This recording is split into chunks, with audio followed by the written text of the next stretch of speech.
afternoon, my name is Daniar Osmonov. I'm Associate Professor of Urology in the Hand of Urology from Christian Albrechts University in Kiel in Germany.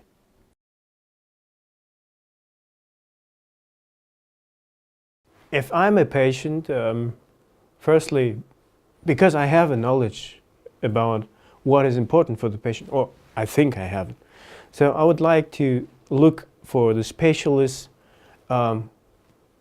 who pays more attention to the education of the patient and spend more time in, it's not education, it's maybe information, to give a proper information for the patient regularly on the newspaper, to organize a meeting, and who share with his knowledge not only with patient but the potential patient. I must have as a patient, I must have a feeling that that the doctor pays attention, that he hears my problems and he wants to understand and want to help me. This is a very important point, I think. So I spend a lot of time in patient's education, and what I'm doing every 3 months, I write an article, not always the same but slightly different, which informs the patient about the ED, treatment possibilities, relationships, sexuality. And what I'm doing is I organize 3 times a year lecture in the shopping mall. We have a center which is organized by the University Hospital Schleswig-Holstein, and we integrate a lecture room in the shopping mall. It's not only urology, every specialist over there, and we have everyday lectures in the evening, in rush hour, between 5:30 and 6:30 p.m. And on that time, every specialist, for example, pediatrician or gynecologist, urologist, just explain something about one disease or some problems, clinical conditions. And what I'm doing on that, because it was in the beginning difficult to find a doctors who could spend his time after work in the hospital and to do this job. And I said, okay, I'll do that. And I did 3, 4, 5 times, and it was tremendous success for me. This is a method, this is somehow modification, which I called Kiel knots. This is a modification of 2 techniques of Tom Lu 16 dots procedure and the old Schroeder acid, which is mostly popular in Germany.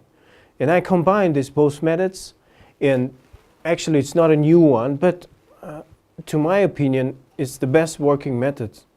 And recently we have a publication with Professor Gordon and Professor Mori and Hatzikristodulu, and the 2 techniques were chosen as very effective.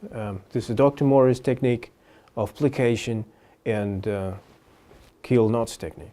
Occasionally, because I had 3 patients and a young man, and they didn't have Peyronie's disease, but penile deviation, and it was congenital one.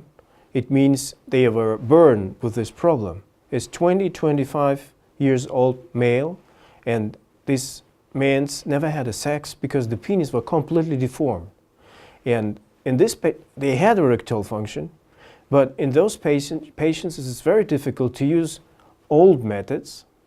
And I decided to use 16 dots, but 16 dots made some bulges. So I reduced some surgical steps, some technical steps of Dr.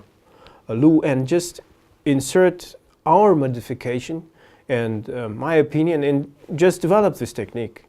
And in the end, I just transformed this method of treatment to dorsal deviations, for example, Peyronie's. And in comparison, looking back, I did a lot of grafting procedures, and and I'd done a lot of grafting procedures and plications, but I think my patients, after these methods, they have less complications and more satisfaction. So, and I think this method, for me at least, or for region where I'm working in is optimal.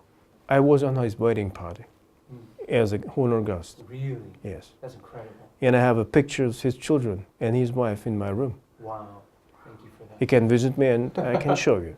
Well, I think the three things are very important. Despite of the future of the medicine and development, but I want to start with these three things. The one thing, you have to be honest with the patient.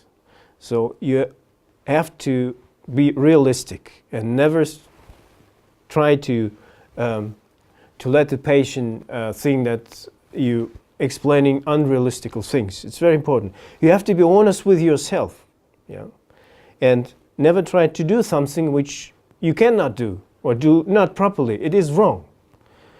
And the third thing, you have to have a respect to the patient and respect him as a own member of your family. And I think that's, if you have these three things and you understand these three things and move in this direction, you would be successful. If not, it is not a medicine, it's something different.